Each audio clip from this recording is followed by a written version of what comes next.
seorang kepala sekolah di Kabupaten Goa, Sulawesi Selatan berinisial MS ditetapkan sebagai tersangka atas dugaan kasus korupsi dana bantuan sosial.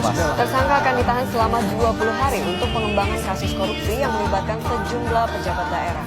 KIP, dana bos, banyak hancur ini.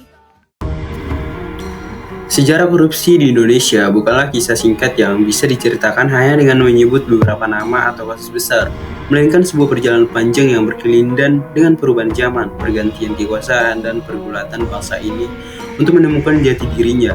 Sebuah kisah yang dimulai jauh sebelum kata korupsi dikenal luas di tengah masyarakat modern.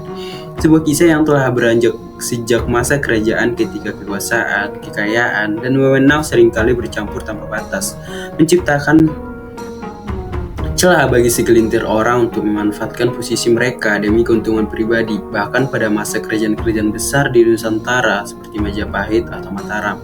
Catatan sejarah maupun kisah rakyat mengisyaratkan adanya perilaku pejabat atau bangsawan yang menyalahgunakan jabatan, entah dengan mengambil hasil panen rakyat secara berlebihan, memungut pajak di luar ketentuan, atau memperjualbelikan jabatan tertentu. Semua dilakukan di bawah bayang-bayang legitimasi kekuasaan yang dianggap sakral dan tidak bisa diganggu-gugat.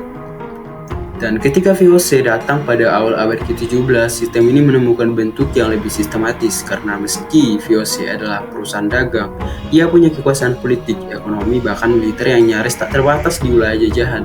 Dan di balik perdagangan rempah-rempah yang menggiurkan, praktik suap, markup harga, dan penggelapan keuntungan sudah menjadi rahasia umum di kalangan pejabatnya.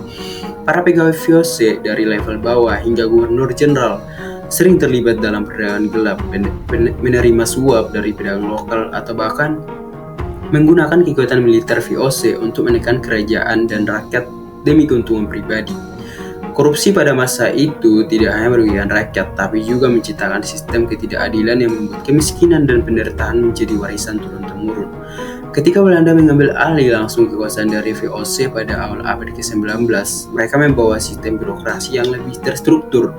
Tapi bukan berarti korupsi hilang, justru semakin rapi. Sistem tanam paksa atau kultur stelsel yang diperkenalkan pada tahun 1830-an seringkali dimanipulasi oleh pejabat lokal dan kepala desa. Mereka menggelapkan sebagian hasil panen yang seharusnya dikirim ke pemerintah kolonial atau memeras petani dengan pungutan tambahan. Dan di balik laporan-laporan resmi yang indah tersembunyi kenyataan pahit bahwa rakyat bekerja tanpa upah yang layak. Sementara para pejabat memperkaya diri. Memasuki masa pendudukan Jepang sekitar 1942 sampai 1945, situasi semakin kacau. Kekurangan pangan, inflasi, dan pengawasan yang lemah membuat korupsi merajalela di pasar gelap.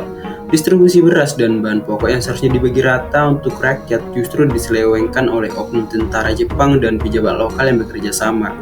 Bahkan dalam masa singkat itu, praktik penyalahgunaan kekuasaan menjadi hal yang normal bagi sebagian orang, sebuah warisan yang kelak terbawa ke masa awal kemerdekaan. Ketika Indonesia merdeka pada tahun 1945, semangat nasionalisme yang membara ternyata tidak sepenuhnya memutus tradisi buruk tersebut. Era Orde Lama di bawah Presiden Soekarno diwarnai dengan berbagai tantangan besar, mulai dari krisis ekonomi, pergolakan politik, hingga konflik ideologi. Di tengah situasi yang penuh ketidakpastian itu, korupsi terus tumbuh. Bahkan beberapa pejabat memanfaatkan kondisi darurat untuk mengamankan keuntungan pribadi. Kasus-kasus penggelapan devisa negara, penyelewengan dana impor, hingga praktik sogok menyogok untuk mendapatkan izin usaha menjadi fenomena yang sering terdengar. Namun pada masa itu, istilah korupsi belum menjadi pembicaraan publik seperti sekarang. Apalagi media masih dikontrol ketat. Nah, memasuki era Orde Baru 1966 sampai 1998 di bawah Presiden Soeharto, Indonesia memasuki fase baru dalam sejarah korupsi. Sebuah fase di mana korupsi menjadi lebih terstruktur, masif, dan terlembaga. Banyak peneliti menyebutkan sebagai korupsi sistematik karena melibatkan jaringan yang sangat luas, mulai dari pejabat tinggi, pengusaha kroni, hingga aparat keamanan. Dalam sistem ini, hubungan antara kekuasaan politik dan bisnis sangat erat.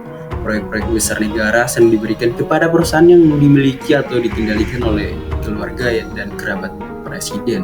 Sementara para pengusaha yang ingin mendapatkan proyek atau izin usaha harus membayar upah pelicin dalam jumlah besar. Pada saat yang sama, dana pengembangan atau pembangunan dari pinjaman luar negeri sering dikorupsi. baik melalui merangkap biaya proyek, pengadaan fiktif, maupun penyaluran dana ke rekening pribadi di luar negeri. Meski ekonomi Indonesia tumbuh pesat pada beberapa dekade, Orde Baru, ketimpangan ekonomi juga meningkat dan korupsi menjadi salah satu penyebab utama. Media serta rakyat kecil hanya bisa berbisik-bisik tentang praktik ini karena kontrol politik yang sangat ketat. Kejatuhan Orde Baru pada tahun 1998 membuka lapangan baru atau lembaran baru era reformasi yang dimulai dengan harapan besar bahwa korupsi akan diberantas secara serius. Lembaga seperti Komisi Pemberantasan Korupsi atau KPK dibentuk, undang-undang anti korupsi diperkuat, dan media bebas untuk mengungkap kasus besar.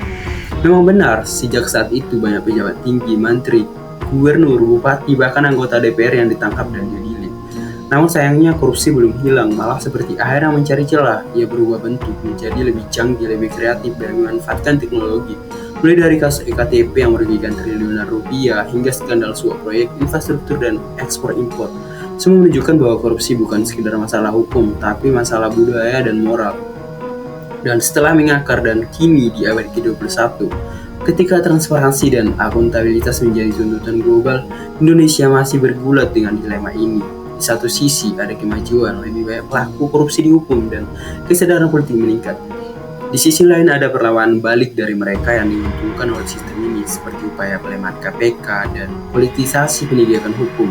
Sejarah korupsi di Indonesia tidak dilihat secara utuh, adalah cerminan dari perjalanan bangsa ini sendiri yang menunjukkan bagaimana kekuasaan tanpa kontrol dan efektif akan selalu membuka ruang bagi penyalahgunaan. Bagaimana ketidakadilan yang dibicarakan akan melahirkan siklus kebusukan yang sulit diputus, dan bagaimana perjuangan perlawanan korupsi bukan hanya soal menangkap pelaku, tapi membangun sistem, budaya, dan mentalitas baru yang benar-benar menolak segala bentuk penyalahgunaan wewenang.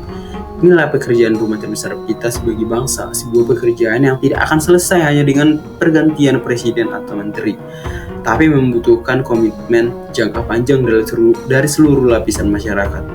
Karena jika tidak, sejarah ini akan terus berulang dan korupsi akan tetap menjadi bayang-bayang gelap yang mengiringi setiap langkah Indonesia menuju masa depan.